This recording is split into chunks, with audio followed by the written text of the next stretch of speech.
irmãos me avisam a respeito do horário, amém? Amém. Então, por favor. Hoje nós vamos fazer uma análise nesse livro, amém? Então hoje nós vamos ler um pouco mais a palavra de Deus como habitualmente. Quando o Senhor nos dá algumas mensagens, nós muitas das vezes trazemos uma mensagem que vai levar 20 minutos, meia hora, 50 minutos, amém? Outras prolongam um pouco mais. Mas vamos ler aqui em Neemias capítulo 1, versículo 11. Posso ler? Diz assim: Ah, Senhor, estejam pois atentos aos teus ouvidos, à oração do teu servo e à oração dos teus servos que desejam temer o teu nome, e faze prosperar hoje o teu servo, e dá-lhe graça perante este homem. Então eu era copeiro do rei. Agora vamos para o capítulo 6, o versículo 15. Capítulo 6, versículo 15. Posso ler? Diz assim: Acabou-se, pois, o muro aos 25 dele em 52 dias. Vamos orar.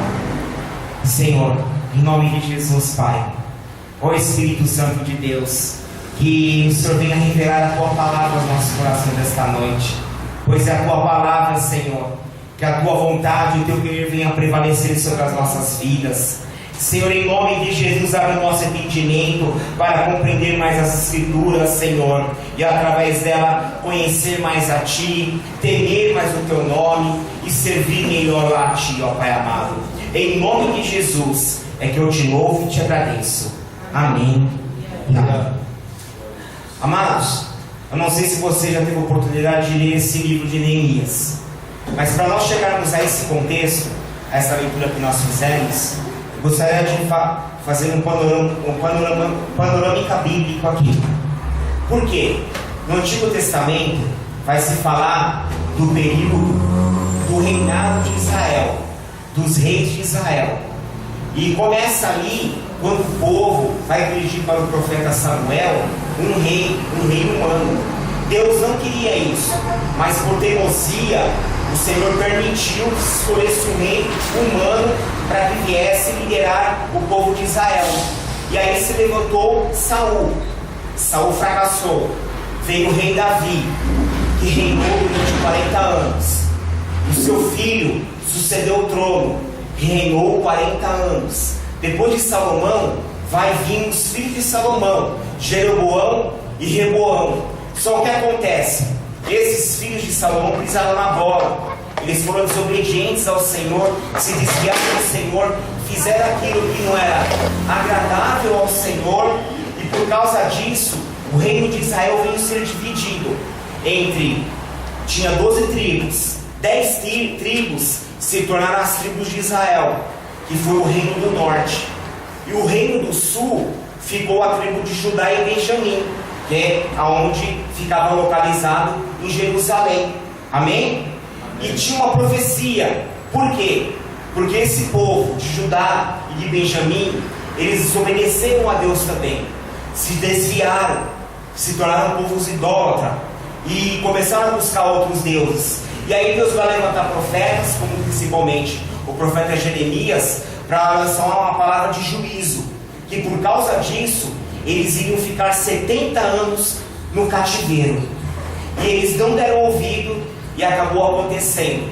O rei Nabucodonosor, rei da Babilônia, ele veio, sitiou Jerusalém, entrou ali e tomou a cidade.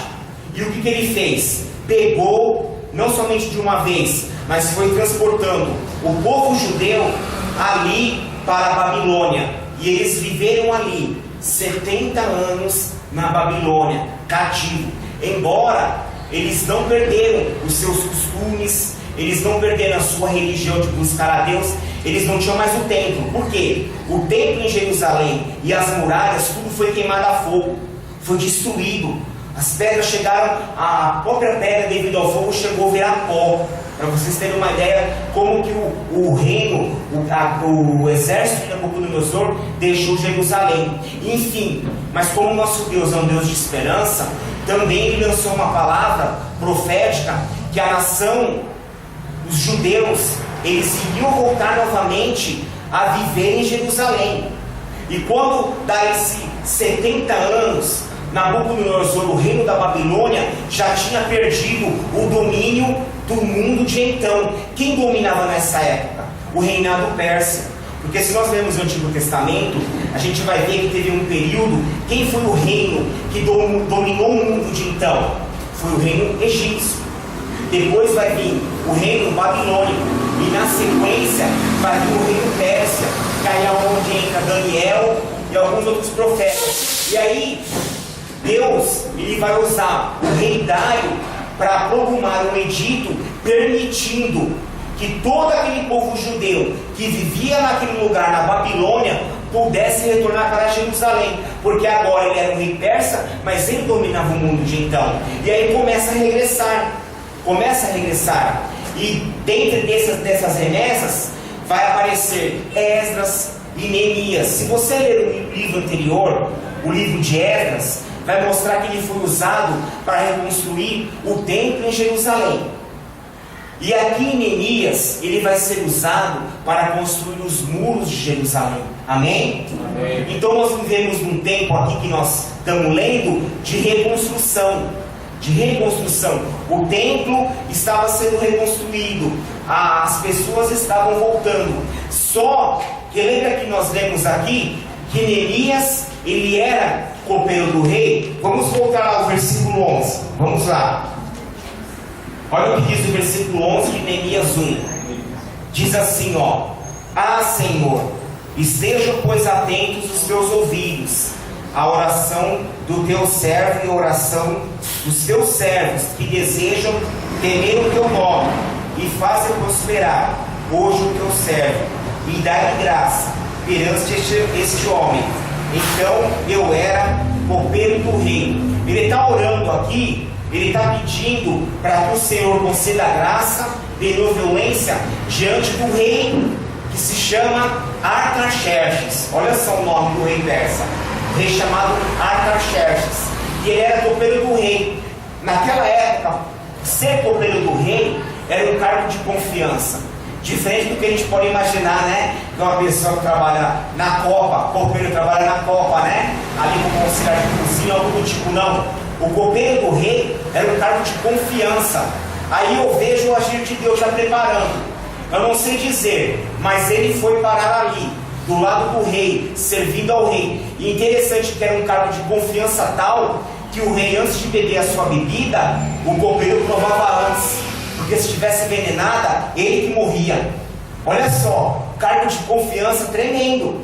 E Deus vai usar isso para usar esse rei. Por quê? Nós vamos ter que ler o contexto para entendermos, amém? Vamos começar no versículo 1. Vamos lá. As palavras de Neemias. Posso ler? As palavras de Neemias, filho de Acalias. E sucedeu no mês de Quisleu, no ano 20, estando eu em Suzã, a fortaleza, que veio Anani, um de meus irmãos, ele e alguns de Judá, e perguntei-lhes pelos judeus que escaparam e que restaram do cativeiro e acerca de Jerusalém. E disseram-me: os restantes que restaram do cativeiro, lá na província, estão em grande miséria e... Talvez na sua Bíblia também está assim: sofrimento e humilhação. Aí continua: e o muro de Jerusalém fendido, e as suas portas queimadas a fogo. Está vendo? Ó, versículo 4. E sucedeu o quê? Ouvindo eu essas palavras, olha o que vai acontecer com Neemias: assentei-me e chorei e lamentei por alguns dias, e estive jejuando e orando perante o Deus do céu. Amém. Aí ó, ele continua e disse: Ah, Senhor, Deus dos céus, Deus grande e terrível, que guardas o conserto e a benignidade para com aqueles que te amam e guardam os teus mandamentos. Estejam, pois, atentos os teus ouvidos e os teus olhos abertos, para ouvires a oração do teu servo, que eu faço hoje perante ti, de dia e de noite, pelos filhos de Israel, teus servos, e faço confissão pelos pecados dos filhos de Israel, que pecamos contra ti, também eu e a casa de meu pai pecamos. 7.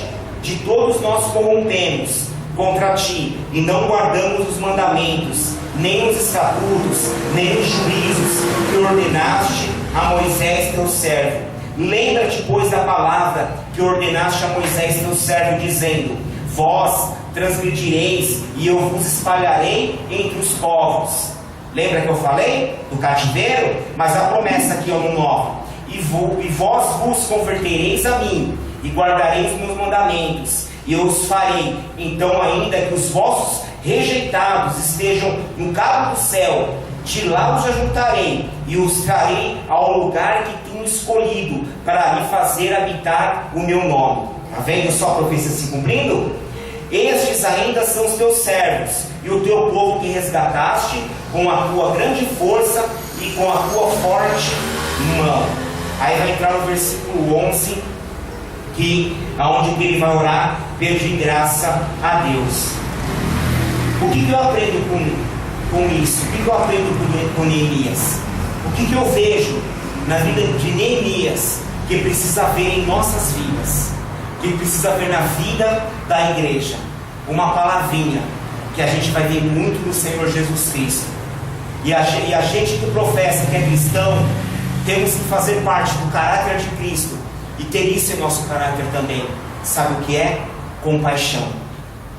Sabe por quê? Porque Neemias, ele era um homem comum, mas ele era um homem que tinha muita compaixão no seu coração.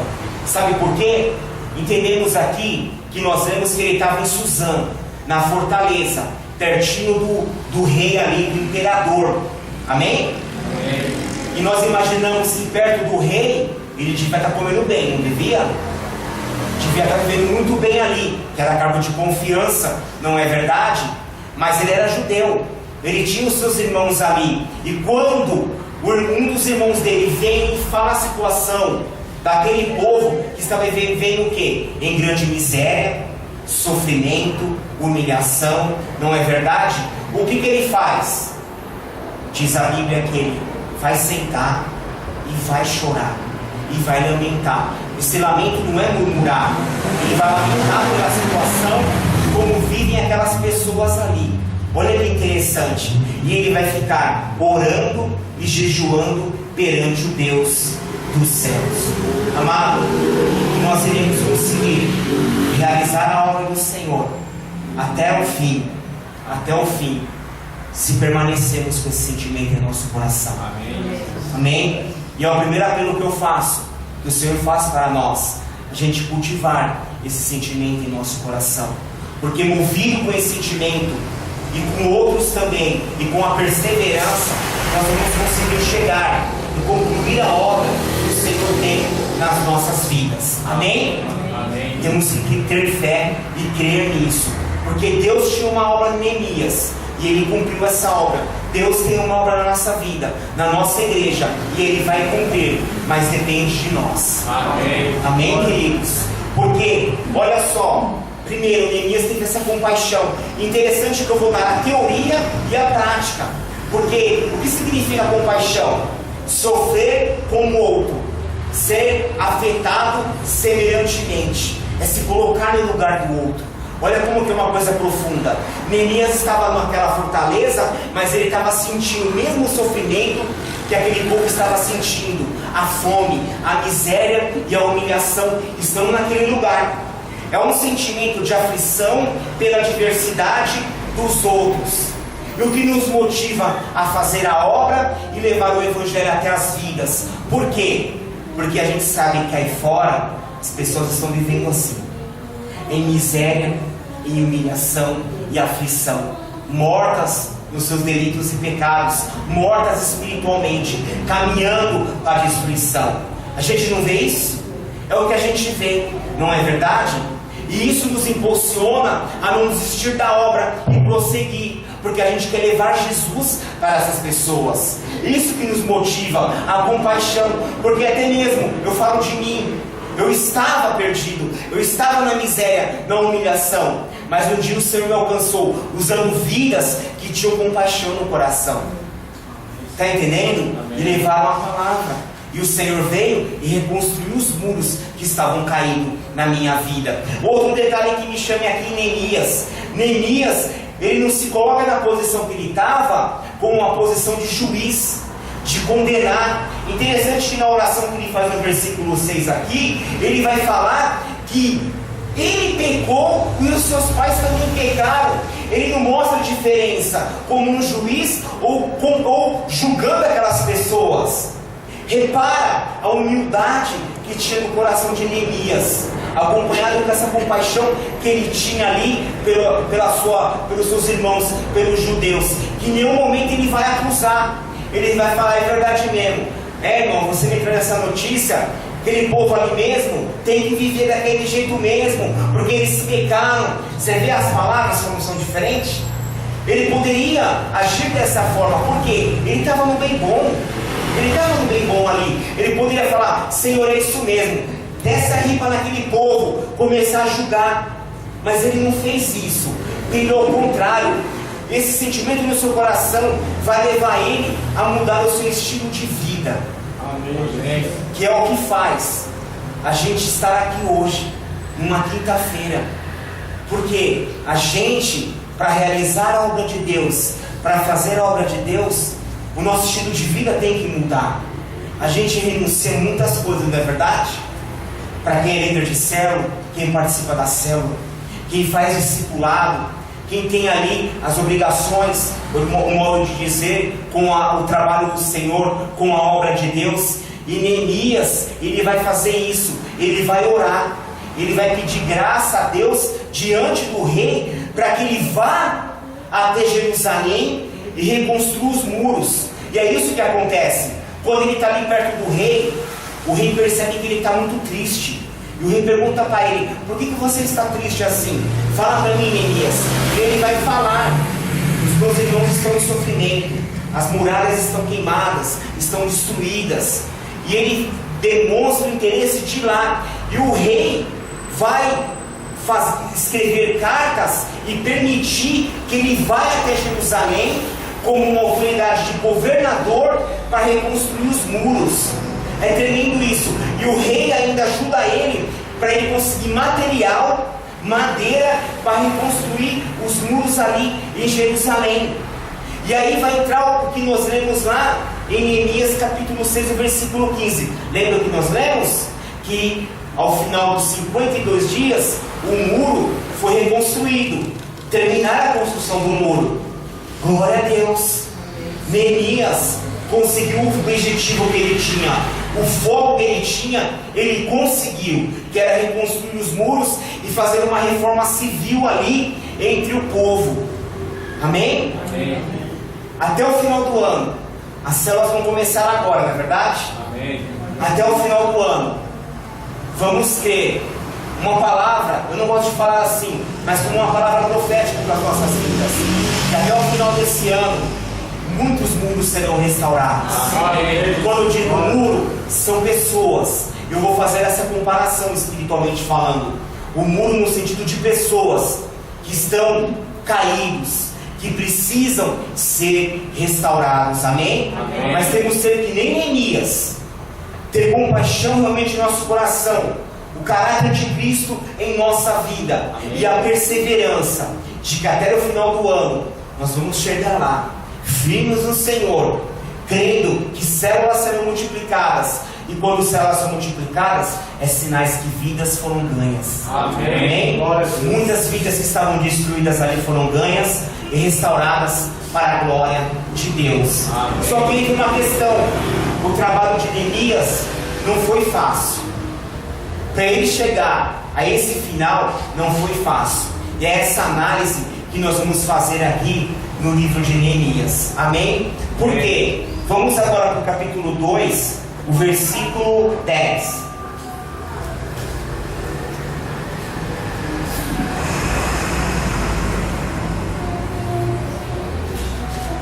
Neemias 2, versículo 10. Diz assim: posso ler? Sambalate, o Horonita, e Tobias, o oficial amonita, ficaram muito irritados quando que alguém estava interessado no bem dos israelitas. Olha que interessante.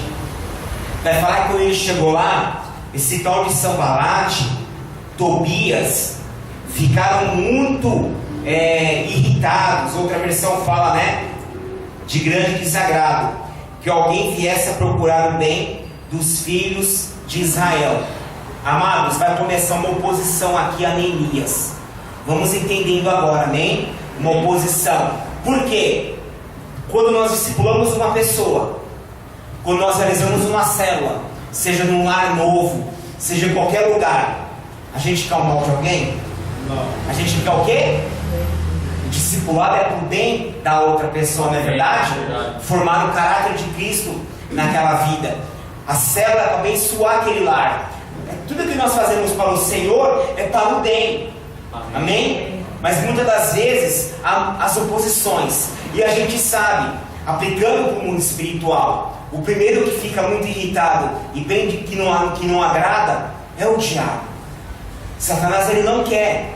Ele quer o quê? Hoje ele usa duas formas para parar a obra de Deus atualmente no mundo. É a perseguição, como em alguns países, mais ou menos hoje em 60 nações, a perseguição, e o secularismo da igreja. Uma palavra difícil de entender, Secularismo da igreja. O que é isso? Uma visão de igreja, que é aquela visão que a pessoa ela vem para a igreja apenas para receber. Ela vem para a igreja para buscar aquilo que ela almeja, a sua bênção. Amém? Amém. E isso não implica em mudança de vida, em mudança de estilo de vida, em renúncia, em seguir ao Senhor e se entregar ao Senhor. Então eu tenho uma igreja secularizada, só pelas bênçãos, mas não tem o que? A palavra que leva ao arrependimento. Sem se esquecer que no início da nossa igreja, a qual nós fazemos parte, quando houve a primeira pregação ali do apóstolo Pedro, em Atos 3,19, ele falou: arrependei-vos e convertei-vos, para que sejam apagados os vossos pecados, e assim venha o tempo de refrigério pela presença de Deus. Isso é evangelho, que leva a pessoa a se render ao Senhor, a reconhecer a miséria que vive, o muro caído. Está vendo só? Mas o diabo vai usar outras formas também, além dessas duas que eu estou dizendo aqui. Ele não quer que o evangelho genuíno seja pregado. Por isso que ministérios que hoje perseveram num evangelho genuíno para levar salvação a vidas, o inimigo investe muito mais. Eu creio assim, há ministérios que o inimigo ele não faz muita oposição. Sabe por quê? Porque as pessoas se convencem dentro da igreja que estão salvas sem estarem salvas. É terrível isso. Você vê como que isso é muito terrível? As pessoas entenderem que estão salvas sem estarem salvas. Isso é muito terrível. E aí vai começar a oposição. Agora vamos lá para o versículo 19. Vamos agora para o versículo 19. Diz assim: quando porém Sambalate, o Horonita, Tobias, o oficial amonita, e Gesem, o árabe, souberam disso, o que eles fizeram? Zombaram-nos e desprezaram-nos e perguntaram: o que é isso que vocês estão fazendo? Estão se rebelando contra o rei? Olha só, começaram agora a zombar e começou a querer desprezar Neemias e aquele povo. E o que ele começou aqui?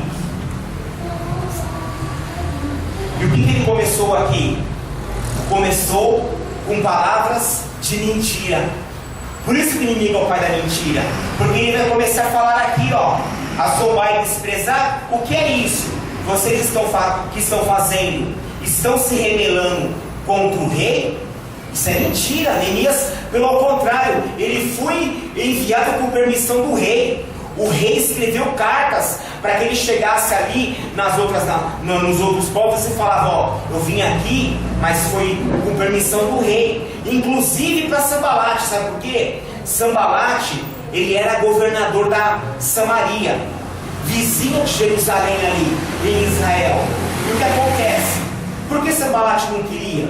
Falando agora no contexto histórico. Porque se reconstruísse os muros de Jerusalém voltasse a ter a vida como tinha no passado, Samaria ia perder o comércio. E perdendo o comércio ia perder o quê? Ia mexer no quê? No dinheiro.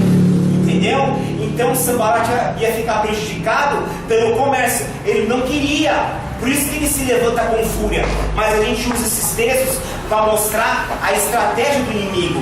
E ele continua. Vamos agora para o capítulo 4, versículo 1. Vamos lá. Capítulo 4, versículo 1 e 2. Diz assim. Posso ler, né? Amém. Quando Sambalat soube que estávamos reconstruindo o muro, ficou furioso. Olha aí. Ridicularizou os judeus e, na presença de seus compatriotas e dos poderosos de Samaria, disse: o que aqueles frades judeus estão fazendo? Será que vão restaurar o muro? Irão oferecer sacrifícios? Irão terminar a obra num só dia? Será que vão conseguir ressuscitar pedras de construção daqueles montes de entulho e de pedras queimadas?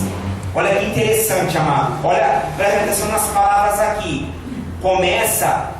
Ele se indignou, escarneceu, ridicularizou os judeus. Quer dizer, ele começou a ficar furioso. E o que ele fala? Fracos judeus. O que aqueles fracos judeus estão fazendo? Será que vão restaurar o muro? E o diabo, ele faz assim desde o início. Ele vem para jogar o que no nosso coração? Dúvida. Será que vocês vão conseguir? Está entendendo? Olha as palavras. Será que vai dar certo? Será que é mesmo?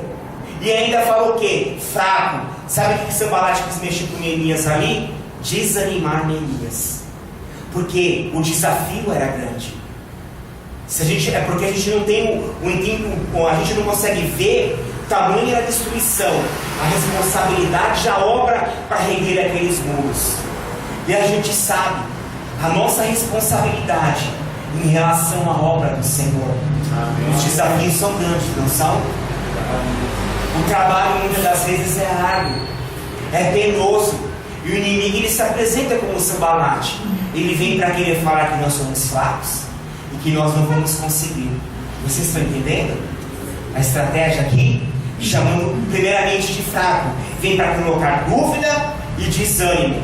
Mas Neemias não desistiu, ele prosseguiu. E aí vamos agora para o versículo 7 e 8. Vamos lá.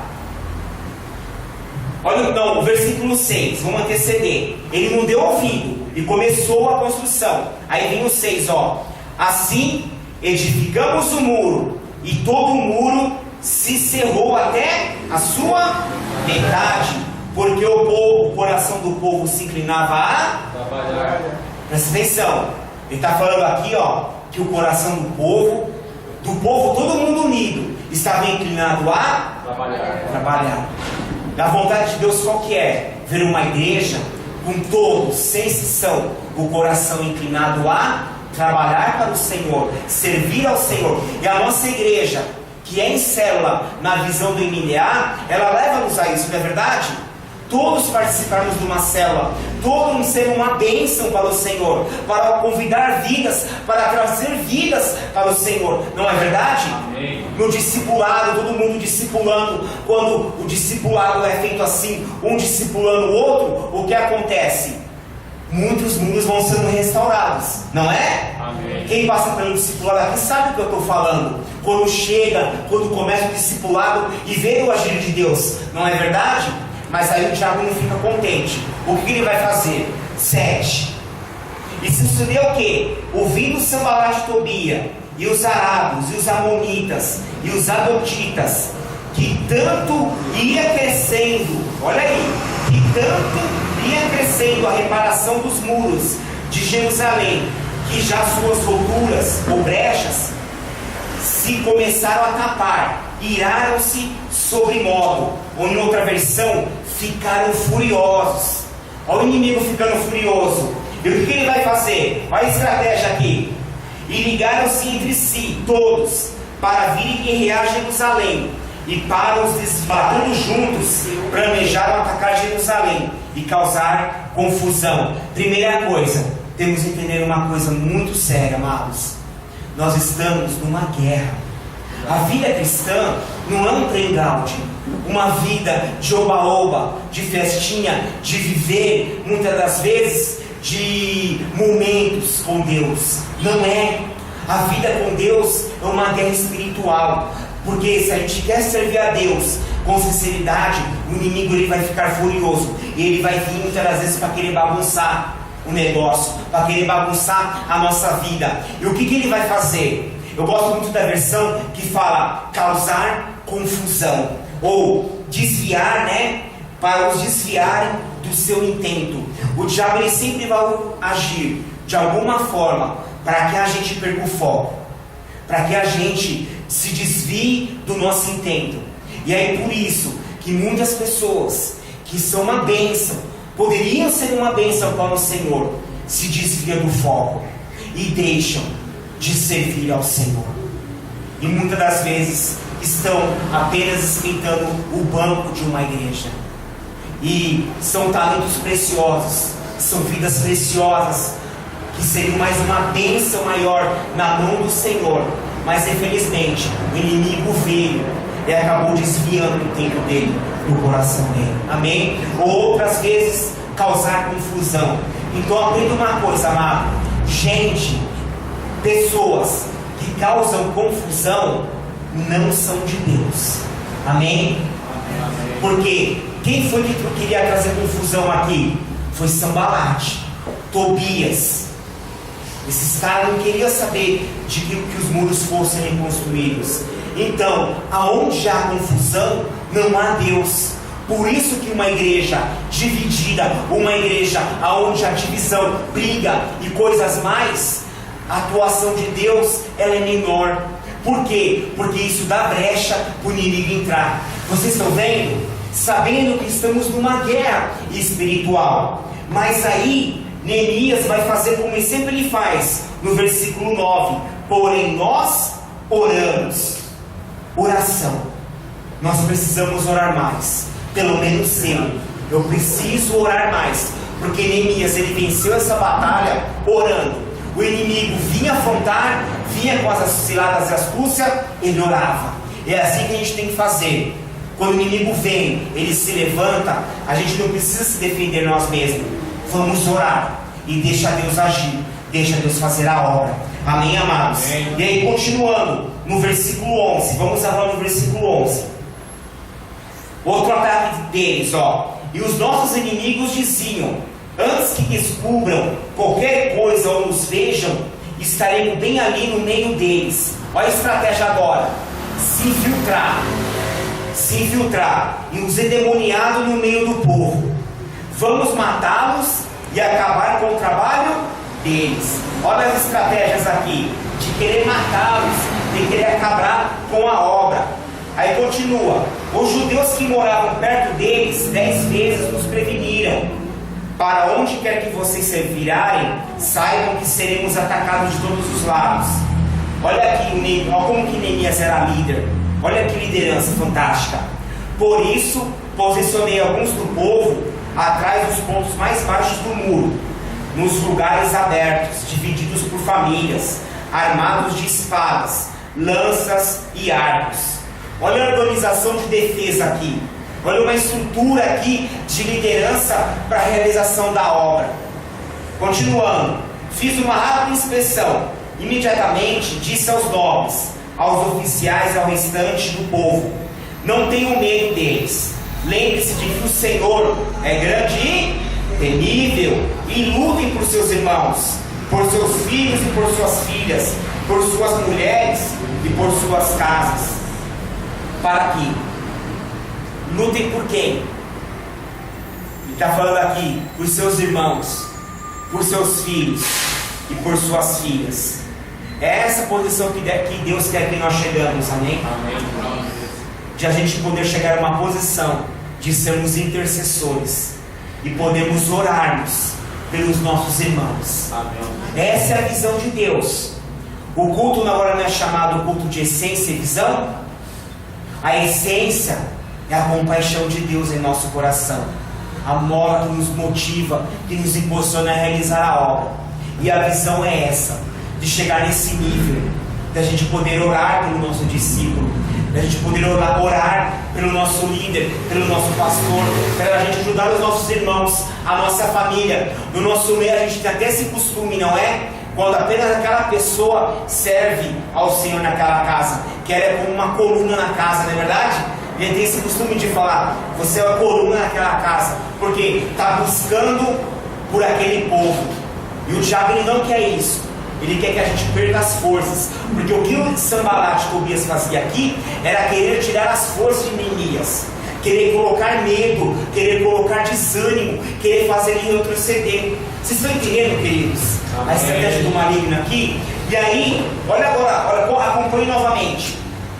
Quando os nossos inimigos descobriram que sabíamos de tudo que Deus tinha frustrado a sua trama, todos nós voltamos para o muro e cada um fazia o seu trabalho. Olha só, eles descobriram que tinha penetra no meio, tinha ali gente que entrou no meio do povo para querer matar eles. E muitas das vezes assim, aí eu entro, tem gente que vem, que é realmente, que é do inimigo. A pessoa vem, que é para bagunçar um negócio mesmo, sabe, gente? E eu tenho buscado muito esse discernimento do Senhor. Eu tenho buscado muito essa direção do Senhor, essa prudência, essa vigilância. Porque, guarde isso, amados, aquele ditado realmente ele tem um peso de verdade. Nem tudo que reluz é ouro. E no reino de Deus precisamos muito do discernimento espiritual. Eu tenho pedido muito desse discernimento espiritual. Sabe por quê? Porque muitas das vezes o inimigo ele entra no nosso meio para querer vir trazer confusão e muitas das vezes nos querer matar espiritualmente. Então vamos esse ano ficar vigilantes, amém? Amém. Será que quando chegar lá em dezembro você vai lembrar dessa pregação? Eu acredito que não, mas pelo menos de Neemias você vai lembrar. Isso é importante, de Neemias, e saber que ele teve um oponente na reconstrução do muro. Aí continuando, sem continuar, espera um pouquinho. Ele vai falar aqui que Deus tinha frustrado, e eu tenho usado isso nas minhas orações. Deus frustra os planos do maligno. Sabe por quê? Porque Deus já está na semana que vem, no mês que vem, no ano que vem. Amém. Eu não. Então frustra, Senhor, e que teus planos venham prevalecer. Eu tenho feito essa oração para que os planos dele venham prevalecer na nossa vida, na minha vida, na nossa vida e na vida da nossa igreja. Amém? Amém. Aí continuando agora. Daquele dia em diante, enquanto a metade dos meus homens fazia o trabalho, a outra metade permanecia armada de lanças, escudos, arcos e corazas. Os oficiais davam apoio a todo o povo de Judá, que estava construindo o muro. Aqueles que transportavam material faziam o trabalho com uma mão e com a outra seguravam uma arma. E cada um dos construtores trazia na cintura uma espada enquanto trabalhava. E comigo ficava um homem pronto para tocar a trombeta. Então eu disse aos nobres, aos oficiais e ao restante do povo: a obra é grande e extensa, e estamos separados, distantes um dos outros, ao longo do muro. Do lugar de onde ouvir o som da trombeta, junte-se a nós ali, e nosso Deus pelejará por nós. O que eu extraio daqui desse texto para a nossa vida? Que aqueles trabalhadores, eles trabalhavam, e o que diz a Bíblia? Que eles estavam com armas. Por quê? Se de repente o inimigo viesse subitamente, eles estavam preparados para guerrear contra o inimigo. E amado, há algumas armas poderosas em nossas mãos que nós precisamos usar. E a gente sabe disso. E muitas das vezes a gente vacila. E a gente perde a visão, perde o foco. Porque quantas das vezes a gente não ouve isso? Leia a palavra, é a palavra e a oração. Se tem duas coisas poderosas, duas armas poderosas, realmente é a palavra e a oração. Porque se a gente caminhar de joelho, porque Neemias ele caminhava de joelho aqui, era o inimigo vindo para cima e ele orando, o inimigo vindo para cima e ele orando, e a palavra, por quê? Porque ele usou aqui na oração dele as promessas que Deus tinha para o povo de reconstrução. E quando o inimigo vem, se a gente usa a palavra, ele e claro, a autoridade em nome de Jesus. Amém. Isso é muito importante na nossa vida. Amém? E no finalzinho aqui, ele vai falar: a obra é grande e extensa, estamos separados, distante uns dos outros, ao longo do muro. Não é verdade? Ou diz aqui, né?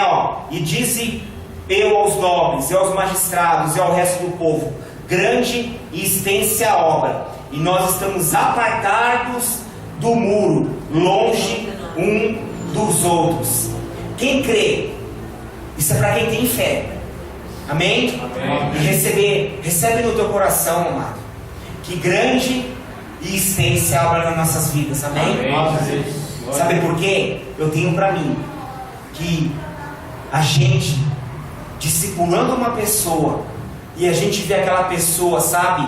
E se a gente sabe da vida que ela levava, o que ela foi, o antes de Cristo e o depois de Cristo com Cristo, eu tenho para mim que é uma grande obra, amados. Amém. Não tem obra maior do que essa. Não tem. De ver uma vida restaurada, salva, liberta. Para mim não tem. Não há obra maior do que essa, de reunirmos como igreja, como estamos reunidos hoje, reunirmos como célula e clamar a Deus. Porque viu a visão de Neemias aqui. Ele falou que a turma estava apartado, eles estavam muito distantes um do outro. E o inimigo ele quer isso. Ele quer as pessoas distantes um do outro.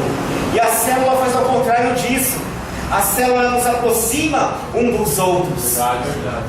O discipulado nos aproxima um dos outros. Você vê?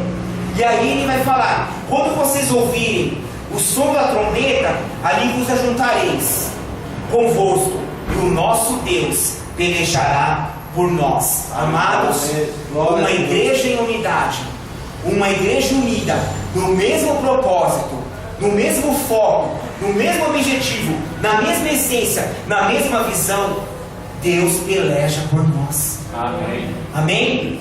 Então é assim.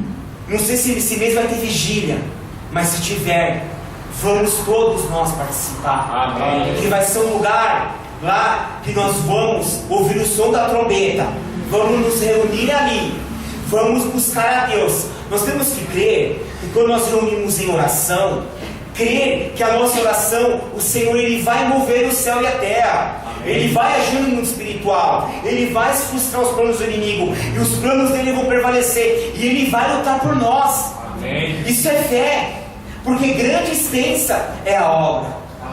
Amém? Amém. Unidade na oração, isso é muito importante para a nossa igreja, a unidade na nossa oração. Mas o inimigo não desiste, e ele vai tentando. Agora vamos ler o versículo 3, vamos lá. O versículo 1, 2 e 3 no capítulo 6. Vamos lá. Estamos chegando para o fim, amém? Amém. Capítulo 6, versículo 1, 2 e 3. Diz assim, sucedeu mais que, ouvindo Sambalate, Tobia, Gesem, o Arábio, e o resto dos nossos inimigos. Só uma pausa aqui. Repare, olha só essa turma. Você vê que a gente sempre aparece? Sambalate, Tobia. Esse Tobias aqui, ele era um cara muito influente lá naquela época. Ele era como assessor de político, se fosse hoje.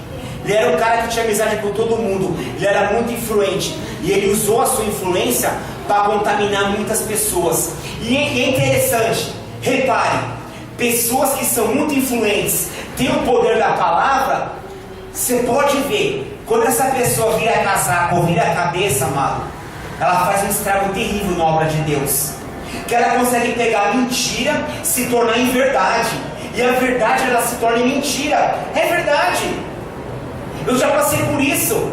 A pessoa ela consegue pegar aquilo que você falou, fora de contexto, totalmente fora daquilo que você falou, e ela pega para te acusar. Por quê? Ela tem o poder de influência do inferno, mas não de Deus. Porque ela, para influenciar as pessoas para o inferno, ela tem esse poder, mas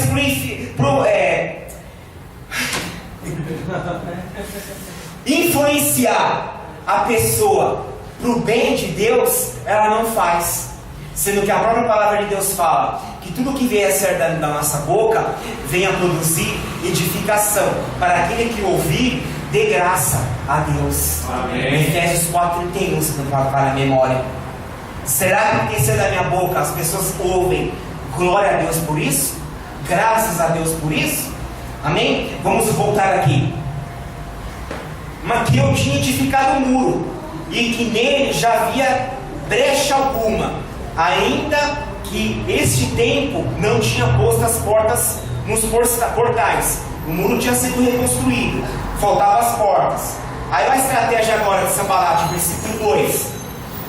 Sanbalat e Gesem enviaram a dizer: vem e congreguemo-nos juntamente nas aldeias, no vale de Ono.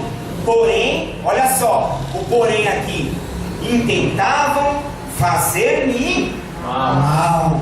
Olha o discernimento aqui, rapaz, de Neemias. Os caras falaram: ó, vamos marcar uma reunião, vamos acertar, vamos marcar uma reunião, me encontra lá, no vale de Ono. Só que Neemias já sabia, ó a revelação do alto aqui. Puxa, como eu quero isso para a minha vida, amados, para a vida da nossa igreja, sabe? O Senhor vem a revelar quando o inimigo vem querer tentar mal contra a nossa vida. Ele já sabia, esses caras vão armar uma emboscada para mim. Uma emboscada. E ele não foi.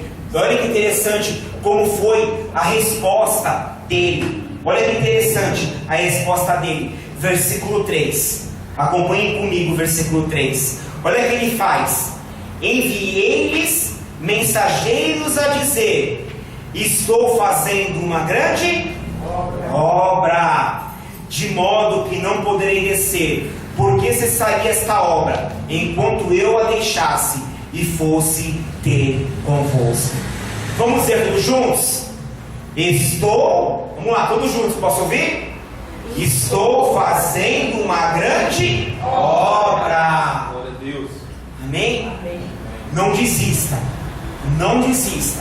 Independente da nossa célula, se ela avance, se ela retroceda, independente de discipulados que não prosperam, não desista, porque estamos fazendo uma grande obra. Amém. Amém, amados? A frustração vem, mas é para nos provar e a gente superar. Que a maturidade com Deus, aprenda isso, a maturidade com Deus não vem de uma pregação no púlpito, não vem de pregar a palavra no púlpito. A maturidade com Deus vem no nosso dia a dia. Amém. A maturidade com Deus vem nas provações. Neemias aprendeu a ter maturidade com Deus quando ele mergulhou na obra. Porque quando ele estava na fortaleza lá com o rei, ele estava tendo experiência com Deus? Não. Mas quando ele se debruçou na obra, vamos construir um muro, ele teve muita experiência com Deus, da ação de Deus, do discernimento de Deus. E é interessante a resposta. E essa é a resposta que a gente tem que dar para o diabo, que a gente tem que dar para as pessoas que querem ver o nosso mal, que muitas das vezes falam: essa célula não vai prosperar, não vai para frente. Olha, eu quero mandar uma mensagem para essa pessoa: eu estou fazendo uma grande obra e eu não posso ficar dando atenção para essas bobeiras. Amém. Amém, amado? Estamos fazendo uma grande obra. Continuando, ele vai tentar de novo. Versículo 5 agora. Então Sanbalat, da mesma maneira, pela quinta vez, olha como os caras eram persistentes, me enviou seu moço com uma carta aberta na sua mão, e na qual estava escrito: entre as gentes se ouviu, Agusmud diz, que tu e os judeus intentam revoltar-vos pelo que edificas o muro, e que tu te farás rei dele segundo as palavras, e que tu, olha só, e que tu puseste profetas para pregarem de ti em Jerusalém, dizendo: este é o rei de Judá. Ora, o rei o ouvirá, segundo essas palavras. Vem, pois, agora, e consultemos juntamente. Olha outra estratégia aqui. Vocês lembram que no começo eu falei que o rei Artaxerxes, ele permitiu que Neemias fosse para Jerusalém construir, ele deu cartas para que fosse como eles chegassem em outras nações e falavam: ó, eu estou aqui por permissão do rei, permissão do rei. Agora eles vão falar aqui, ó, o levante, que Neemias estava querendo tomar o lugar do rei, se fazendo rei em Jerusalém. Quer dizer, sabe o que eles estavam, em outras palavras, falando aqui? Que Neemias era um traidor, que Neemias estava traindo o rei. Olha só a mentira, a calúnia e difamação. Eu não sei, mas quando a pessoa ela passa por uma calúnia, por uma difamação, por uma injúria ou algo do tipo, ou uma injustiça, é terrível. Quem já passou por isso sabe o que eu estou falando. E não sei se você sabe, uma das maiores causas de pessoas que entram em depressão é isso, é a injustiça. Porque a injustiça, essas coisas, a pessoa ela está sendo acusada de uma coisa que ela não é, que ela não pode se defender. Vocês estão entendendo? Porque ele estava falando de algo ali que ele não podia se defender. Ou o rei acreditasse nele, ou já era. E olha o que ele vai falar no versículo 9 aqui, ó. No 8, olha, porém, agora Neemias falando: eu enviei a dizer: de tudo que dizeis, coisa nenhuma sucedeu, mas tudo teu coração inventas. Porém, todos eles nos procuram atemorizar. Olha só, dizendo: as suas mãos largarão a obra e não efetuarão. Agora, pois, ó Deus, esforça as minhas mãos. Amados, você lembra que nós vemos aqui que eles enviaram cartas abertas? No versículo, vamos ver se eu acho aqui. Aqui o versículo 5, ó, acompanhe. Então Sambalate, da mesma maneira, pela quinta vez me ouviu, e o seu moço com uma carta aberta na sua mão. Uma carta aberta, ó, como prova que era verdade. E tinha até testemunha, que é esse tal de Gasmo aqui, ou Gusmo, que era um cara que estava dando uma prova de testemunha.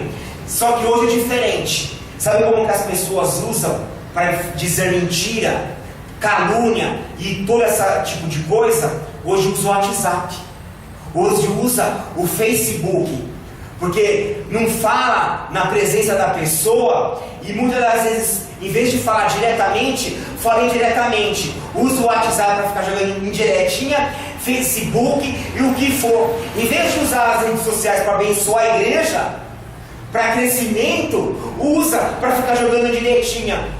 Olha que maravilha. O diabo ele senta e bate palma, ele fala: ó, estou fazendo o meu trabalho.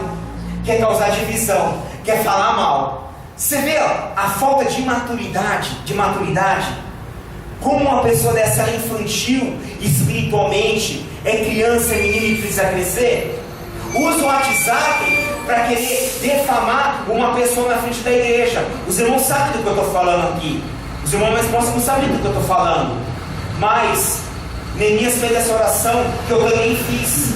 Eu só falei assim: agora, pois, ó Deus, esforça as minhas mãos. Sabe por quê? Porque o inimigo usa pessoas para querer nos intimidar, colocar medo e fazer a gente largar a mão da nossa bênção, da obra que o Senhor tem para nós. Sabe de uma coisa? Eu estou de saco cheio. A gente só quer o bem, a gente só quer abençoar, quer fazer. Renuncia o nosso estilo de vida, renuncia o nosso tempo para a família, renuncia o nosso trabalho, renuncia um monte de coisa. E pelo contrário, é o que eu recebo. Mas é isso que o diabo quer, que você abra mão da bênção do Senhor e não faça mais a obra do Senhor. Mas eu gosto muito de um texto de Hebreus, o capítulo 10 ali, que vai falar que a gente necessita de perseverança, para depois de ter feito a vontade de Deus, alcance a promessa. E o autor de Hebreus vai falar uma coisa tremenda, que eu tenho para mim isso daí: o justo viverá da fé. e se ele recuar, a minha alma não tem prazer nele. Aí ele faz uma declaração de fé, que eu faço quase todos os dias. Nós, porém, não somos daquele que retrocede, daquele que recua, mas daquele que crê para a conservação da alma, daquele que prossegue, que persevera. Aleluia. Porque a perseverança brota de nós, Amém. do cristão. É isso que nós precisamos na nossa vida. Agora, fortalece as minhas mãos. E isso mostra, amado, que nós estamos no caminho certo. Porque é a ação do diabo, é a ação de pessoas que não querem ver, porque ele está vendo o agir de Deus em nossa vida. Amém. Recebe isso no teu coração, para quando vier os ataques do inimigo, essa mensagem, ela não é para ficar para nós aqui agora. Sair do culto e acabou, foi mais uma mensagem. Não é. É uma mensagem para o mês que vem. É uma mensagem para o final do ano, para 2019, 2020. A gente lembrar que tem um livro na Bíblia de Neemias, que foi um homem perseverante, cheio de compaixão de Deus, que não desistiu da obra, do foco que ele tinha, que era construir um muro. Glória a Deus. Amado, até profeta de Deus se levantou para falar mal dele. E eu sinto muito em dizer que na nossa caminhada com Deus vai acontecer de até mesmo gente se titulando profeta falar profetada na nossa vida. E hoje, amado, e ela está gravando, e se você está ouvindo, você sabe disso, o que mais tem é falso profeta. Verdade. Falando o que Deus não está falando para manipular pessoas, porque a gente que já tem um pouquinho mais de tempo na fé, essa turma, ela se intitula assim, sabe por quê? Muitas delas, eu creio em profecia, eu sei que Deus usa os seus vasos, os seus profetas em dom de profecia, e quando Ele usa, nós não precisa ir numa igreja, olha, a irmã Chiquinha ali revela, ali profetiza. Nós não precisamos ir, porque se Deus tiver que falar com nós dessa forma, Ele vai enviar na tua casa, Ele vai te pegar no mercado, no teu trabalho, no meio da rua, aonde que tiver. Se Deus tiver que te falar, não precisa ir atrás, porque você ir atrás, você está dizendo que a palavra de Deus não é suficiente para mim. Porque nós temos que crer na palavra, como o texto de Hebreus que eu li agora, o capítulo 10. Crer nisso daí. E aí a gente fica firme na fé. Continuando, vamos ver agora para encerrar. Amém, amados? Amém. Glória a Deus. Capítulo 6, versículo 10 e 16. Diz assim, ó: E entrando eu em casa de Semaías, guarda esse nome, filho de Delaías, o filho de Metabel, que estava encerrado, disse ele: Vamos juntamente à casa de Deus, ao meio do templo, e fechemos as portas do templo, porque virão matar-te. Sim, de noite virão matar-te. Olha a resposta de Neemias. Vamos entender aqui, pare só um pouquinho. Ele está falando que esse profeta Semaías chegou para ele e falou: ó, queridão, vamos nos esconder lá dentro do templo, que lá ninguém vai tocar em você, porque eu estou querendo matar você. Quer dizer, você imagina uma pessoa chegar para você e falar: ó, vão te matar essa noite, corre lá pro templo, vai se esconder, porque senão já era. Olha a resposta, continuando aqui, ó, 11. Porém eu disse, Neemias, um homem como eu fugiria? E quem há como eu que entre no templo e viva? De maneira nenhuma entrarei. 12. E conheci que eis que não era Deus que me enviava. Olha o discernimento. Mas essa profecia falou contra mim, porquanto Tobias e Sambalate o subornaram, o contrataram. Tem um monte de gente aí profetizando por dinheiro, por causa de dinheiro. Que olha aqui, ó, Sambalate e Tobias foi lá, ó, toma tanto. Profetiza, fala isso e leva ele para o templo, porque quando ele chegar no templo, ele vai pecar contra Deus. Sabe por quê? Porque Neemias não podia entrar no templo.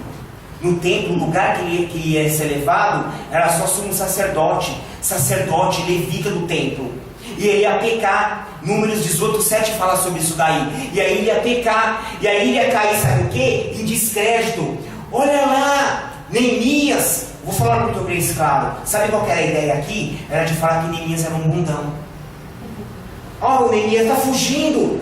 Quer dizer, o líder, o governador ali ia cair em descrédito, ia começar a ser desmoralizado, que era o que eles queriam aí. E aí entra uma coisa importante para nós aprendermos: quando uma profecia ela é de Deus ou não. Por isso é importante conhecer a palavra de Deus. Uma profecia, quando ela é de Deus ou não, se aquilo que é profetizado tem base nas Escrituras. Se o que é profetizado na tua vida tem base nas Escrituras, pode crer que é de Deus. Mas se não tiver base, já era. Vou contar a experiência de um irmão em Cristo, um amigo meu, antes de eu me converter, amigo meu. Ele passou por um período de transição, mais ou menos ali de 5 anos, depois saiu por motivos eclesiásticos da igreja e ficou afastado da comunhão da igreja, mas não de Cristo. Ele ficou em transição buscando outras igrejas. E um dia ele foi convidado para participar de um congresso de uma igreja. E ele falou para mim que ele foi lá, e lá naquele dia Deus usou o pastor um dom de profecia para falar. Ele não queria mais saber de igreja. O coração dele, ele falou que ele não queria mais saber de igreja, porque ele estava frustrado. Mas aí Deus falou, ó, que Deus falou através do vaso dele lá, que ia colocar ele numa igreja e ia usar ele naquela igreja. Só que algumas pessoas iam ter inveja, ia falar, por que ele não eu? Falar assim ainda, por que ele não eu? Aí na hora, ele ficou na dele, ele falou que ficou na dele, né? Aí que ele falou, agora é que eu não quero mais saber mesmo, porque eu vou para aquele lugar e ainda vai ter gente que vai ter inveja, mas tem base nas Escrituras. Sabe por quê? Porque se você ler o Novo Testamento, você vai ver que tem um monte de gente que tinha inveja um do outro. E era crente da igreja. Coríntios então tinha um monte de invejoso. Quer dizer, tem uma profecia que tem base nas Escrituras, negativa. Mas o que acontece? Ele querendo fugindo ou não querendo fugindo, Deus foi cercando ele. Hoje ele está no ministério servindo a Deus. Se cumpriu, tá vendo? A profecia se cumpriu. E tem base nas Escrituras. Embora pessoas tenham inveja, não sei o que ele deve fazer aí para o Senhor, não sei, mas provavelmente deve ter até acontecido isso, porque ele e não eu. Aí continuando, versículo 13: para isso subornaram, para me atemorizar, e para que eu assim fizesse e pecasse, para que tivessem alguma causa a fim de me infamarem e assim me vituperarem. Em outra passagem é difamar-me e desacreditar-me. Você vê como o diabo ele bate muito no testemunho, no nosso testemunho cristão. O diabo ele quer isso, ele quer bater no nosso testemunho, fazer a gente se tornar um desacreditado, uma pessoa difamada. Continuando, aí o que ele vai dizer aqui, ó? Interessante que ele não pede justiça, ele só vai fazer uma breve oração. Lembra-te, meu Deus, de Tobias, de Sambalate, conforme as suas obras, e também da profetisa Noadias, e dos mais profetas que procuraram atemorizar-me. Como é difícil, né? A gente na obra chega no momento de querer ter medo, sentir medo dos ataques que vêm. Aí vai vir o texto que nós lemos, versículo 15: acabou-se, pois, o muro aos 25 de Elul, em 52 dias. 16, para encerrar. E sucedeu o quê? Ouvindo todos os nossos inimigos, todos os nossos inimigos temeram. Está vendo quem tem que temer ao diabo? Quem tem que temer aos nossos inimigos? Todos os gentios que haviam em roda de nós, e abateram-se muito em seus próprios olhos, porque reconheceram que o nosso Deus fizera essa obra. Glória a Deus. Amém, amado? Amém. Quem faz essa obra é Deus. Amém. Temos que crer nisso em nome de Jesus. Amém. Perdoe-me pelo horário, mas era isso, amém? Amém. Glória a Deus. É isso. Reconhecer que é o Senhor que faz essa obra. Amém? Glória. Vou aproveitar que estamos um pouco aí.